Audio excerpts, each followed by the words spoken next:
Hello friends, welcome back to ग्रोप मंत्रा। ग्रोप मंत्रा में एक बार फिर से आपका स्वागत है। मैं आपका साथी अंकुर वर्मा आपके साथ जुड़ चुका हूं अपने एक नए सेशन, एक नई क्लास के साथ। जी हां साथियों, सीटेट जुलाई 2023 के लिए हम अपनी तैयारी को कर रहे हैं। एक उसमें क्रम शुरू किया है, तो उसी क्रम में हमने अपनी पेडागोजी की लगभग सारी क्लासेस कवर कर ली हैं।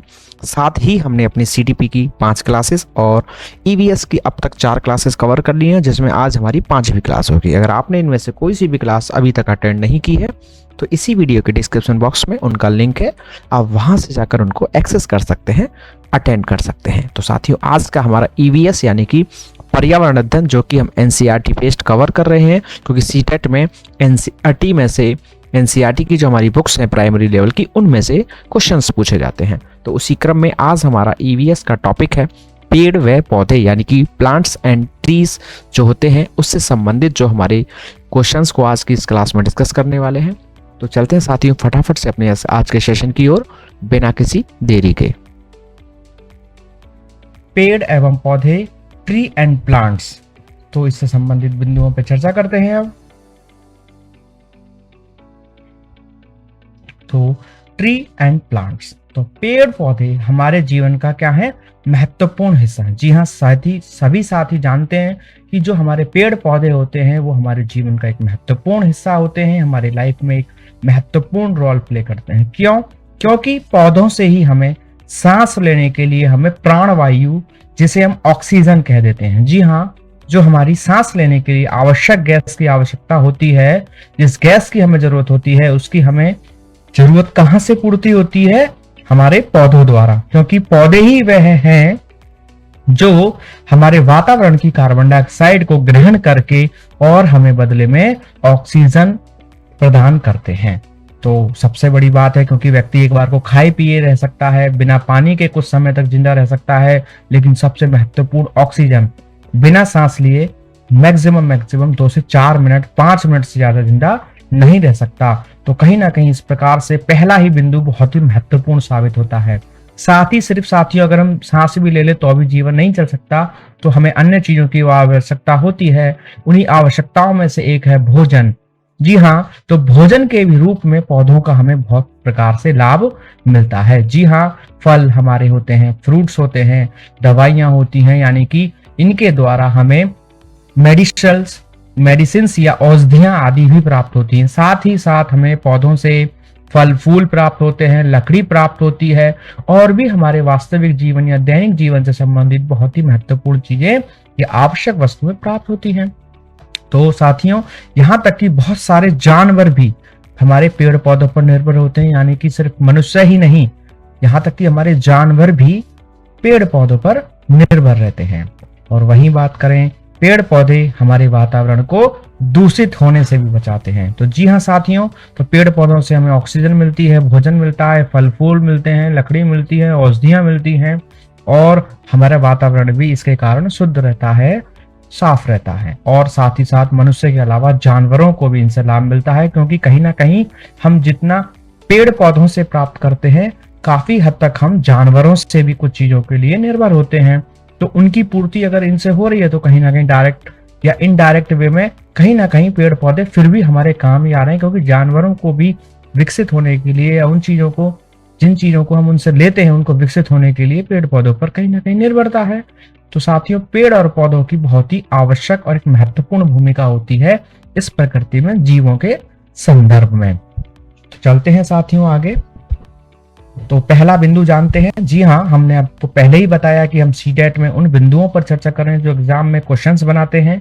तो अभी आगे चल के हम इस पे एमसीक्यू क्वेश्चन सीरीज भी करेंगे, जहां पर हम इन पॉइंट्सों को समझ लेंगे कि क्वेश्चंस एग्जाम में कैसे आता है। लेकिन वर्तमान में हमारी यह अप्रोच है कि बस जान लेते हैं इससे संबंधित महत्वपूर्ण बिंदुओं को। जब एमसीक्यू क्वेश्चंस करेंगे तो वहां आपको 100% 100% रूप से आपको निश्चित तौर पर लाभ मिलने वाला है साथियों। तो आज का पहला बिंदु, नारियल। तो नारियल से संबंधित, तो ये हाँ बिल्कुल याद रखेंगे, अक्सर पूछ लेता है कि नारियल कहाँ मिलता है, तो उसमें वो कूट बना करके या किसी भी तरीके से क्वेश्चन को ड्राफ्ट करता है हमारा सीटेट। तो नारियल की अगर हम बात करें तो नारियल के पेड़ केरल में सबसे ज्यादा मिलते हैं। जी हाँ, नारियल के पेड़ जो हैं केरल में बहुत ज्यादा पाए जाते हैं, और जैसा कि आप पिक्चर में नारियल की तस्वीर देख ही पा रहे होंगे। अगला बिंदु है सरसों। जी हाँ, सरसों। तो सरसों की पत्तियों का प्रयोग सब्जी बनाने के लिए किया जाता है। जी हाँ, अक्सर आपने सुना होगा सरसों का साग या सरसों दा साग, है ना, मक्के दी रोटी, है ना, घी विच पाके खा लो। तो साग आदि जो बनाया जाता है या विभिन्न प्रकार के ऐसे कोई भी ग्रीन वेजिटेबल्स या ऐसी चीजों से संबंधित जो भी भुजी आदि कई प्रकार से हम क्या करते हैं, सरसों की लीव्स को यानी कि पत्तियों को प्रयोग करके सब्जी बनाते हैं। और साथ ही साथियों, जो सरसों का बीज होता है उससे हमारा तेल निकाला जाता है, जिसको हम भोजन संबंधी और कई प्रकार की विधियों में भी या कई प्रकार के कार्यों में भी उसको प्रयोग करते हैं। तो सरसों हमें दो प्रकार से लाभ प्रदान करती है। एक, हमें इसकी पत्तियां सब्जी बनाने के लिए काम आती हैं, और इसके बीज से हमें तेल मिलता है जिसको हम अपने भोजन बनाने में काम में लेते हैं। जैसा आप पिक्चर में देख ही रहे हैं, सरसों का ये खेत है, बड़े पीले पीले इसके फूल होते हैं और सरसों के दाने हैं, बीज इसके दाने हैं और इससे निकला हुआ तेल है आपके सामने। चलते हैं साथियों अगले बिंदु पर। जी हाँ, पंखुड़ियों के अंदर, जी हाँ, जो हमारा साथियों फूल होता है, एक पुष्प होता है या फ्लावर होता है, उसमें हमारी पंखुड़ियां होती है जो कलरफुल पार्ट होता है। उसके अंदर बीच में कुछ ये रचनाएं होती हैं, छोटे छोटे जीरे जैसी आकृति की, उसी को हम क्या कहते हैं, अंदर इसके जो है स्टिग्मा या जो है हमारा ओव्यूल, इस तरह के स्टेमन्स खड़े होते हैं जिनके ऊपर हमारे एंथर्स आदि होते हैं। तो साथियों, इन्हीं के अंदर जो रचना भरी होती है, अगर हम बात करें इसके एंथर की, तो इसके अंदर जो पाउडर जैसी संरचना भरी होती है उसको हम क्या कहते हैं, पराग। और कहीं ना कहीं पौधों में जो निषेचन की प्रक्रिया है, फर्टिलाइजेशन की प्रक्रिया है, उसमें इसी के द्वारा ही महत्वपूर्ण रोल प्ले होता है। तो पंखुड़ियों के अंदर फूल के बीच में दिखाई देने वाली पाउडर जैसी संरचना को पराग कहते हैं। चलते हैं अगले बिंदु की ओर। खेजड़ी, जी हाँ, खेजड़ी से संबंधित हमारे सीटेट में बहुत ही क्वेश्चन बार बार देखा जाता है। तो खेजड़ी का पेड़ साथियों रेगिस्तानी इलाकों में बहुत ज्यादा मिलता है। जी हाँ, पहला महत्वपूर्ण बिंदु कि खेजड़ी का पेड़ रेगिस्तानी इलाकों में बहुत ज्यादा मिलता है। इस पेड़ को उगाने के लिए ज्यादा पानी की जरूरत नहीं पड़ती है। जी हाँ साथियों, जो रेगिस्तानी इलाकों के पौधे हैं, यानी कि इस बात से खुद ही स्पष्ट होता है, वहां पे सर्वाइव ही वही पौधे कर पाएंगे या पेड़ सर्वाइव वो कर पाएंगे जिनको पानी की कम जरूरत हो।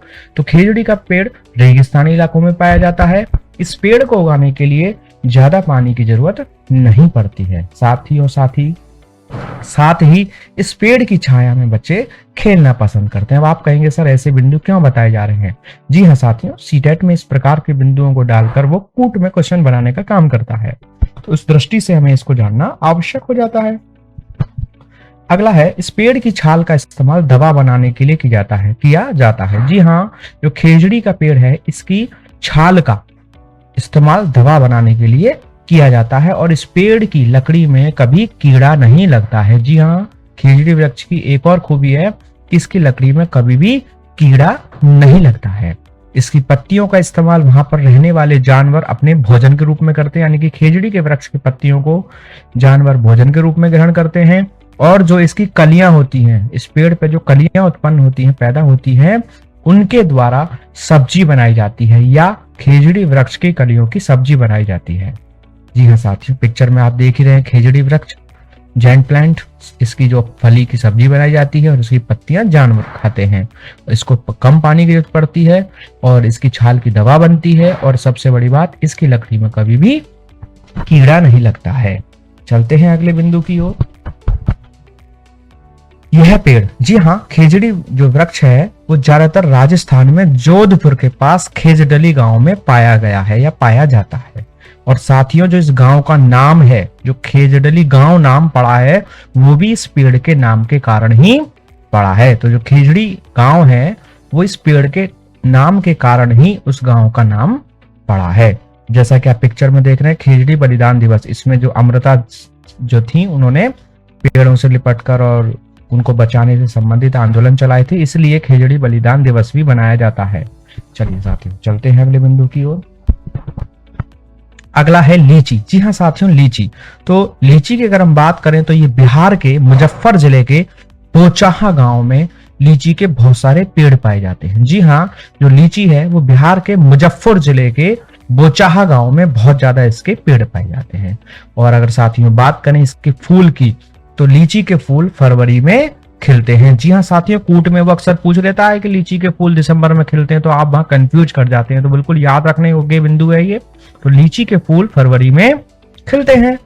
अगला बिंदु, लीची के फूल मधुमक्खियों को अपनी तरफ बहुत आकर्षित करते हैं। जी हाँ, जो लीची के फूल होते हैं उस पर मधुमक्खियां बहुत ज्यादा आकर्षित होती हैं, और आपके सामने मधुमक्खी भी है और आपके सामने लीची भी है। चलते हैं साथियों आगे। अगला बिंदु है रेगिस्तानी ओक। जी हाँ, जब आपके सामने नाम से ही थोड़ा सा परिचित हो पा रहे होंगे, रेगिस्तानी, यानी कि यह पेड़ जो रेगिस्तानी ओक है रेगिस्तानी इलाकों में पाया जाता होगा, सीधी बात है। लेकिन इसकी विशेषता और क्या है, तो यह पेड़ ऑस्ट्रेलिया में मिलता है। जी हाँ, रेगिस्तानी ओक ऑस्ट्रेलिया में पाया जाता है। इस पेड़ पर बहुत कम पत्तियां पाई जाती हैं, जैसा कि आप देख पा रहे हैं, बहुत कम पत्तियां हैं इस पेड़ में। पिक्चरों के साथ मैं आपको समझाने का दिखाने का प्रयास करता हूं, ताकि आपकी मेमोरी में ज्यादा समय के लिए स्टेबल रह सके और आप एग्जाम में किसी भी प्रकार का कोई कंफ्यूजन ना रख पाए। इस पेड़ पर बहुत कम पत्तियां पाई जाती हैं। यह पेड़ इतना ऊंचा होता है जितनी लंबी हमारी कक्षा की दीवार की ऊंचाई होती है, यानी कि कक्षा की जितनी हमारी ऊंचाई है, यानी कि जितना एक मंजिला मकान होता है उससे भी अधिक ऊंचाई या उतना ऊंचे इस प्रकार के ऊंचाई वाले विशेषता वाले रेगिस्तानी ओक के पेड़ होते हैं। इस पेड़ की ऊंचाई लगभग 4 मीटर होती है, यानी कि लगभग फीट में बात करें तो 12 फीट के आसपास इसकी लंबाई होगी। और साथियों, रेगिस्तानी ओक की अन्य बात करें तो इस पेड़ की जड़ें जमीन में 30 मीटर गहरी होती है, यानी कि जितना ये ऊपर होता है जमीन से, उससे 2 से 3 गुना लंबाई की इसकी अंदर जड़ें होती हैं। जी हाँ, इस पेड़ की जड़ें जमीन में 30 मीटर गहरी होती हैं, अर्थात यदि हम 30 पेड़ों को जमीन पर लाइन से लेटा दें, ठीक है, तो इसकी जड़ें इन 30 पेड़ों की लंबाई के बराबर गहरी होती हैं।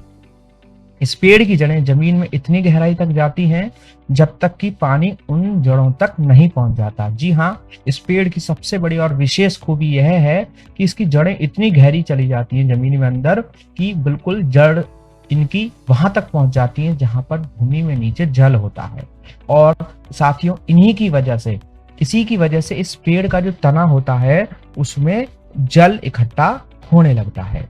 और साथियों, इस इलाके के लोग इसी बात की, इसकी खूबी का फायदा उठाते हुए, उनको पता रहता है जब भी पानी की कमी पड़ती है तो वो उसमें क्या करते हैं, जैसा कि आप पिक्चर में देख पा रहे हैं, उसके तने में छेद कर लेते हैं और उसमें पाइप डालकर उससे पानी खींच लेते हैं। जी हाँ, ये पेड़ की जड़ें इतनी गहरी हैं इस नीचे जल तक पहुंच जाते हैं। जो ग्राउंड लेवल जो हमारा वाटर होता है, इसकी जड़ें वहां तक पहुंच जाती हैं, जिसके कारण इसके तने में जल भर जाता है।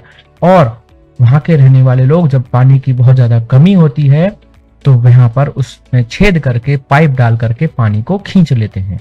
तो साथियों, इसी दृष्टि से ये बहुत ही महत्वपूर्ण हुआ रेगिस्तानी ओक हमारा। चलते हैं अगले बिंदु की ओर, खजूर। जी हाँ, खजूर। तो खजूर के पेड़ साथियों आबू धाबी में बहुत पाए जाते हैं। खजूर के पेड़ आबू धाबी में पाए जाते हैं क्योंकि इसी पेड़ में वहां की जमीन के अनुसार विशेषता पाई जाती है, अर्थात जहां आबू धाबी की जैसी भी मिट्टी और जलवायु है, वो खजूर के उपजने के लिए जो उसको आवश्यक चीजें चाहिए वहां के लिए बिल्कुल सूटेबल है। इसलिए जो खजूर है वो आबू धाबी में बहुत पाए जाते हैं। पिक्चर में आप देख ही पा रहे हैं। साथियों, अगला है शिकारी पौधे। जी हाँ, इन्हें कार्निवोरस प्लांट्स भी कह देते हैं, यानी कि कुछ पौधे ऐसे होते हैं जो श्वसन, यानी कि जो आपका फोटोसिंथेसिस या जिसे आप कहते हैं प्रकाश संश्लेषण की क्रिया नहीं करते हैं, और ये अपना भोजन कैसे करते हैं, कीड़े मकोड़ों, चूहे, मेढक आदि छोटे छोटे जीवों का शिकार करके अपना जीवन चलाते हैं या अपनी जो भी प्रोसेस है उसको कंप्लीट करते हैं। इसी आधार पर इन पौधों को शिकारी पौधे भी कहते हैं। जी हाँ साथियों, जो पौधे चूहे, मेढक, कीड़े मकोड़े और छोटे छोटे जीवों का शिकार करते हैं उन्हें शिकारी पौधे कहते हैं। साथियों, वही अगली बात अगर हम करें तो शिकारी पौधों में सबसे ज्यादा जो फेमस पौधा है वो है निपेंथिस। जी हाँ, जो आपके सामने पिक्चर्स हैं उसमें लेफ्ट पिक्चर जो है वो निपेंथिस की है, और साथ ही साथ में दूसरी पिक्चर जो है ये भी एक शिकारी पौधा है। ये भी इसमें देख रहे हैं आप ढक्कन सा है, जैसे इसमें कोई कीड़ा बैठता है तो दोनों ढक्कन बंद हो जाते हैं और वो उसी में फंस जाता है। लेकिन हम बात करेंगे थोड़ा सा निपेंथिस की, क्योंकि ये सीटेट में एग्जाम में बहुत इसमें से क्वेश्चन पूछा जाता है। तो जो निपेंथिस है वो ऑस्ट्रेलिया, इंडोनेशिया और भारत के मेघालय राज्यों में बहुत पाया जाने वाला एक शिकारी पौधा है।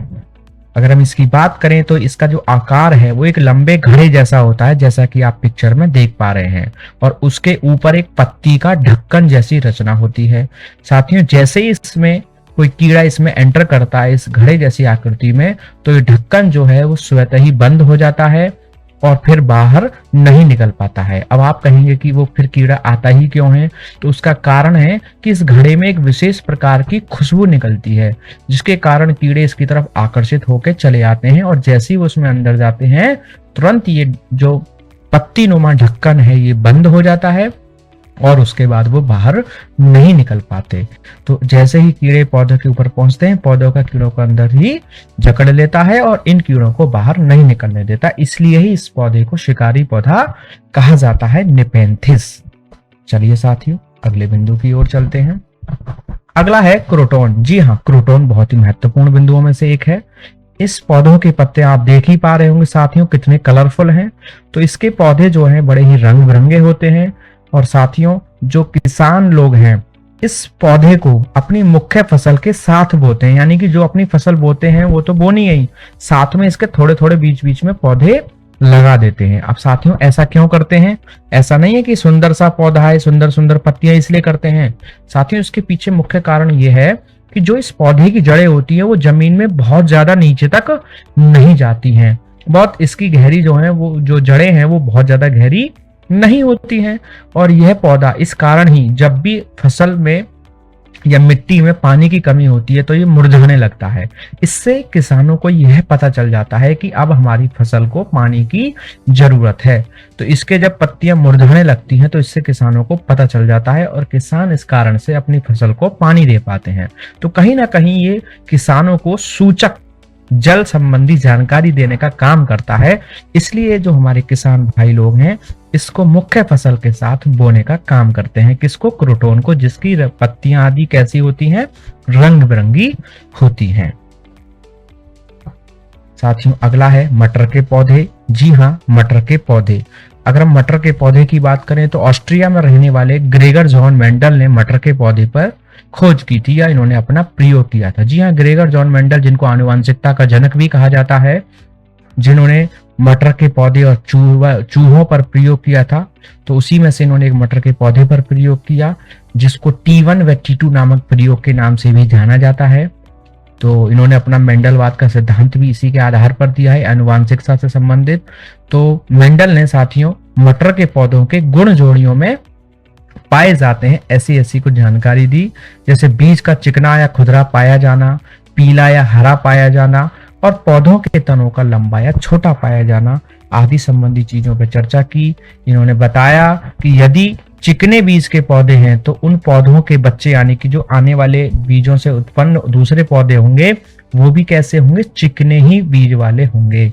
साथियों अगर खुदरे बीज के पौधे हैं तो उनसे उत्पन्न होने वाले, उन बीजों से उत्पन्न होने वाले अगले पौधे भी कैसे होंगे? खुरदरे होंगे। जी हाँ साथियों, अक्सर आपने मटर खाई हो या छीली हो तो देखा होगा कि मटर के दाने कुछ खुदरे खुदरे होते हैं। अगर उनकी फली को देखा जाए, उनके छिलकों को देखा जाए तो कुछ चिकनी होती है, कुछ खुदरी होती है। तो उसी आधार पर ये वही कैरेक्टर्स को इन्होंने बताते हुए अपना ये जानकारी देने का काम किया है। इसी तरह इन्होंने ये भी बताया कि हरे रंग का बीज है तो उनका भी, उनसे उत्पन्न पौधों के भी बीज है जो उत्पन्न होंगे बाद में वो भी हरे होंगे। पीले रंग के बीज हैं तो उनसे भी उत्पन्न होने वाले जो बीज होंगे, आगे दाने होंगे, वो भी पीले होंगे। तो मेंडल यह भी बताते हैं कि मटर की अगली पीढ़ी के पौधे ज्यादातर पीले वाले और चिकने पैदा होंगे। जी हाँ साथियों, तो मटर से संबंधित हमारी ये चर्चा रही। चलते हैं अपने अगले बिंदु की ओर। अगला बिंदु है साथियों पीपल। जी हाँ, पीपल मेरे सभी साथियों ने सुना होगा। कौन है ऐसा जो पीपल के बारे में ना सुना हो? तो पीपल क्या है? यह एक विशाल पेड़ है। जी हाँ, एक बहुत ही विशाल पेड़ होता है, और इसकी एक खूबी है कि इसकी पत्तियां जो हैं वो हमेशा हिलती रहती हैं। जी हाँ, पीपल एक विशाल पेड़ है और इस वृक्ष की पत्तियां हमेशा हिलती रहती हैं। और अगर हम बात करें साथियों पीपल वृक्ष की, तो इसको बोधि वृक्ष भी कहा गया है। जी हाँ, बोधि वृक्ष भी कहा गया है क्योंकि गौतम बुद्ध ने इस वृक्ष के नीचे ही ज्ञान प्राप्त किया था। जी हाँ साथियों, जो आपका बिहार में बोध गया है, वहां पर एक पीपल के पेड़ के नीचे ही तथागत गौतम बुद्ध को ज्ञान की प्राप्ति हुई थी, इसलिए इस पेड़ को बोधि वृक्ष भी कहा जाता है। साथियों, इस पेड़ की खासियत यह भी है और एक विशेष खूबी मानी गई है, क्योंकि यह एक ऐसा पौधा में से शामिल है जो 24 घंटे ऑक्सीजन देता है। अमूमन साथियों, जो हमारे पौधे हैं या पेड़ हैं वो सिर्फ दिन के समय में ही ऑक्सीजन उपलब्ध कराते हैं या ऑक्सीजन देने का काम करते हैं, क्योंकि रात के समय में इनको सूर्य का प्रकाश नहीं मिलता और प्रकाश संश्लेषण की क्रिया नहीं हो पाती है, जिस कारण ये रात के समय में ऑक्सीजन नहीं दे पाते हैं। लेकिन ये उनमें से एक पौधा है जो 24 घंटे ऑक्सीजन देने का काम करते हैं। तो चलते हैं साथियों अगले बिंदु की ओर, तथागत गौतम बुद्ध बोधि वृक्ष। साथियों, अगला पेड़ है हमारा बरगद। जी हाँ साथियों, बरगद। तो बरगद भी लगभग हमने सभी ने देखा है। आजकल के थोड़े नई जनरेशन्स में थोड़ा कम देखने को मिलता है, लेकिन अब थोड़े से भी आप हल्के से भी थोड़ा सा भी एज है तो आपने लगभग बरगद सभी ने देखा होगा। तो यह भी एक विशाल पेड़ होता है, बहुत बड़ा विशाल पेड़ होता है। और इसकी एक और खूबी है कि इसकी जड़ें भूमि में तो होती हैं, साथ में इसकी जो टहनियों से, शाखाओं से भी निकलकर एक और जड़ें होती हैं जो उसको साइड से ठहरने में, खड़े होने में, सहारा देने में मदद करती हैं। इसके छत्र का फैलाव बहुत अधिक होता है, यानी कि इसका जो टॉप लेवल है, जो उसकी तने से ऊपर की आकृति है, वो काफी चौड़े एरिया में फैली होती है, जिस कारण इससे साइड में टहनियों से भी कुछ जड़ें निकल जाती हैं जो धीरे धीरे नीचे की तरफ लटकती हुई मिट्टी में दब जाती हैं और इसको उसके कारण क्या मिलता है, सहारा मिलता है। ठीक है साथियों, जिन्हें हम स्तंभ या खंबा जड़ भी कह देते हैं। इस पेड़ में जमीन के भीतर भी जड़ें होती हैं और टहनियों से निकलते हुए भी जड़ें होती हैं। जो टहनियों से निकलती हैं उनको हम कैसी जड़ें कहते हैं, स्तंभ या खंबा जड़ भी कहते हैं। साथियों, अगला है हमारे सीटेट के ईवीएस के सिलेबस के अकॉर्डिंग महत्वपूर्ण, बड़ा ही एग्जाम में क्वेश्चन पूछे जाने वाले बिंदुओं में से एक और आपके सामने केला। जी हाँ साथियों, जो केला है उसके फल एवं फूल खाया जाता है। जी हाँ, जो केला है हम इसका फल खाते हैं और फूल खाते हैं, पहली बात। और साथियों जान लीजिए, केला कोई हमारा पेड़ नहीं है। बेशक इसकी ऊंचाई थोड़ी अधिक होती है, लेकिन अगर हम साथियों बात करें पेड़, जो हमारी पौधों को जो कैटेगराइज किया जाता है वो हर्ब्स, श्रब्स और ट्रीज में किया जाता है। तो जो हमारा सबसे छोटा होता है वो शाख होता है, जिसमें तना जो होता है वो हरा होता है, तो उनको हम कहते हैं शाख। इसलिए केले को हमने पेड़ की बजाय क्या कहा है, केला जो है साथियों हमारा पेड़ नहीं है, केला हमारा एक शाख है या हर्ब्स में आता है। हर्ब्स मतलब जो हरे पौधे होते हैं जिनकी टहनियां कमजोर होती हैं, तना कमजोर होता है, तने में लकड़ी नहीं होती है, यानी कि तना कैसा होता है, पत्तियों वाली आकृतियों वाला जैसा होता है। तो ऐसी चीजों को हम शाख में रखते हैं, हर्ब्स में रखते हैं। तो केला एक शाख है क्योंकि इसका तना हरा एवं कमजोर होता है। वहीं साथियों अगला है नीम। तो अगर हम बात करें नीम की, तो ये तो बिल्कुल कॉमन वृक्ष है, सबसे ज्यादा मोस्ट इंपोर्टेंट है, हमारे आसपास आसानी से देखने को मिलता है। चाहे वो आप आज के वर्तमान में भी जी रहे हो तो भी आसानी से देखने में मिलने वाला, ये आसानी से पाया जाने वाला एक पेड़ है नीम का। जी हाँ, यह एक पतझड़ वृक्ष है। जी हाँ साथियों, नीम जो है एक पतझड़ वृक्ष है। अब पतझड़ वृक्ष किसे कहते हैं साथियों, अर्थात एक समय में, एक जब वर्षा ऋतु से कुछ समय पहले, यानी कि जब ग्रीष्म काल आता है, तो जो पौधे अपनी पत्तियां झाड़ देते हैं, जिनकी पत्तियां गिर जाती हैं, टूट के अपने आप नीचे गिर जाती हैं, क्योंकि जब पानी की कमी होती है तो क्योंकि पत्तियों के कारण जो पौधों में या पेड़ों में जो भी जल की मात्रा होती है वो स्टोमेटा के माध्यम से एक्स्ट्रा अमाउंट ऑफ वाटर जो होती है वो बाहर निकल जाती है। तो ऐसी स्थिति में पौधे अपनी पत्तियों को गिरा देते हैं ताकि उनमें पानी की कमी ना हो, और जब दोबारा से बरसात का मौसम आता है तो फिर उसको जल मिल जाता है, तो फिर दोबारा से वो हरे भरे हो जाते हैं।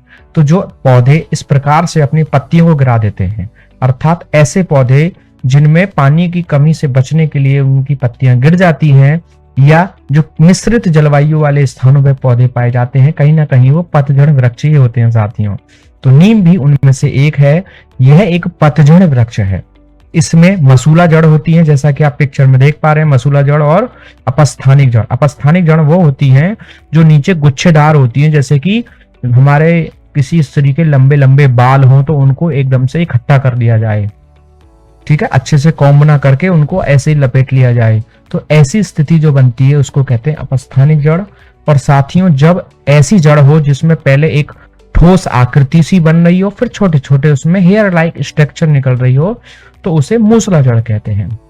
तो साथियों, नीम में पेड़ पौधे में या पेड़ में कैसी जड़ें होती हैं? मूसला, यानी कि पहले एक ठोस सी आकृति बनती है और फिर इसमें छोटे छोटे बाल जैसी रचनाएं निकलती हैं। तो साथियों, नीम में मूसला जड़ होती हैं और इसके फल को निवोली कहते हैं। जी हाँ, इसके फल को निवोली कहते हैं। और साथियों, नीम के पौधे की निवोली हो, पत्ते हो, टहनी हो, जड़ हो, सभी कैसे होते हैं? टेस्ट में कड़वे होते हैं। लेकिन साथियों, बेशक इसके चीजें कड़वी हैं, लेकिन ये हमारे लिए बहुत ही लाभदायक वृक्षों में से एक है, क्योंकि आयुर्वेद के अनुसार यह कहा गया है कि यह एक बहुत ही उपयोगी वृक्ष है। और साथियों, कैसे उपयोगी वृक्ष है? क्योंकि इसके उपयोग से रोग प्रतिरोधक क्षमता बढ़ती है। रोग प्रतिरोधक क्षमता क्या होती है साथियों? हमारे शरीर में एक इम्यूनिटी सिस्टम होता है जो रोगों से लड़ने की क्षमता हमारे अंदर पैदा करता है। साथियों, हम आसानी से इतनी जल्दी बीमार नहीं होते हैं, क्योंकि हमारे शरीर में एक ऐसी क्षमता होती है जो पहले खुद से कोशिश करती है रोगों से लड़ने की। उसके बाद जब वो बहुत ज्यादा हावी होता है, हम जब भी बीमार पड़ते हैं। तो नीम उनमें से एक है कि नीम के कारण रोग प्रतिरोधक क्षमता हमारी बढ़ती है और कई बीमारियों में यह उपयोगी भी है। और साथियों, साथ ही जो हमारा नीम है वो जैविक कीटनाशक का उत्पादक माना जाता है। जो बायोलॉजिकल यानी कि नेचुरल तरीके से जो हम कीटों को नाश करते हैं, उससे संबंधित चीजें, दवाई या ऐसी स्थिति उत्पन्न करने के लिए इसको रेस्पॉन्सिबल माना जाता है। और साथियों, साथ ही हमारे नीम की अगर हम बात करें तो इसकी जड़ से हमारी बहुत सारी बीमारियां दूर हो जाती हैं, जैसे कि दांतों की सड़न दूर हो जाती है, दांतों का हिलना बंद हो जाता है, मसूड़ों से खून बहना, पेट के जो कीड़े होते हैं वो खत्म हो जाते हैं, शरीर के जलन को दूर करता है और बॉडी को डिटॉक्स करता है। और साथियों, साथ ही ये हमारे जो स्किन फंगल इन्फेक्शंस होते हैं उनको भी खत्म करने का काम करता है। जैसे एक्जिमा हो जाता है, काली दराद हो जाती है, लाल दराद हो जाती है, सूखी दराद या दाद जिसे आप कह देते हैं, दाद हो जाना। तो काला दाद, लाल दाद, सूखा दाद, खुजली, खाज, खुजली आदि, इन सभी चीजों के संदर्भ में नीम हमारा बहुत ही महत्वपूर्ण पौधा है, या इसकी जो पत्तियां, जड़, निमोरी आदि, टहनियां आदि सभी काम में आती है। साथियों, चलते हैं अगले बिंदु की ओर। अगला है हमारा तुलसी। जी हाँ साथियों, तुलसी यह एक शाक है, यानी कि एक हर्ब्स है। हर्ब्स में हमारा जो एक शाक है, यानी कि छोटा सा पौधा है। और अगर साथियों हम इसकी बात करें तो हमारे भारतीय संस्कृति के अनुसार इसको पूजनीय माना गया है। पुराने समय में घरों के आंगन में इसको लगाया जाता था और सुबह सुबह नहाकर के स्त्रियां पहले इसकी पूजा करती थी, उसके बाद भोजन बनाना, खाना और अन्य विभिन्न क्रियाओं को करने का काम करती थी। आज के समय में थोड़ा सा कम देखने को मिलता है, लेकिन फिर भी आज भी ये बहुत ही महत्वपूर्ण है। और साथियों, ये सिर्फ पूजा ही नहीं जाता है, साथ ही इसमें और भी बहुत सारी खूबियां हैं, जैसे कि ये एक औषधीय गुणों वाला पौधा है। इसकी जड़ी बूटियों को, इस पौधे को हमने जड़ी बूटियों की रानी भी कहा है। जी हाँ साथियों, तुलसी को जड़ी बूटियों की रानी भी कहते हैं।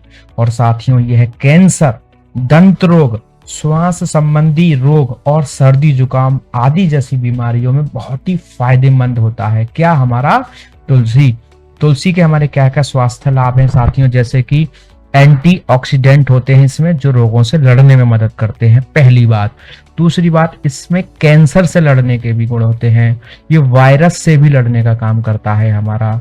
और साथियों, जो जिन लोगों को दिल से संबंधित कोई समस्या हो या हार्ट प्रॉब्लम हो, उसको भी कहीं ना कहीं प्रिवेंट करने में मदद करता है, या अगर आप स्वस्थ भी हैं तो आपके दिल को सेहतमंद बनाने में मदद करता है। और साथियों, आपकी जो काम करने की क्षमता है उन सब चीजों में भी इजाफा करता है।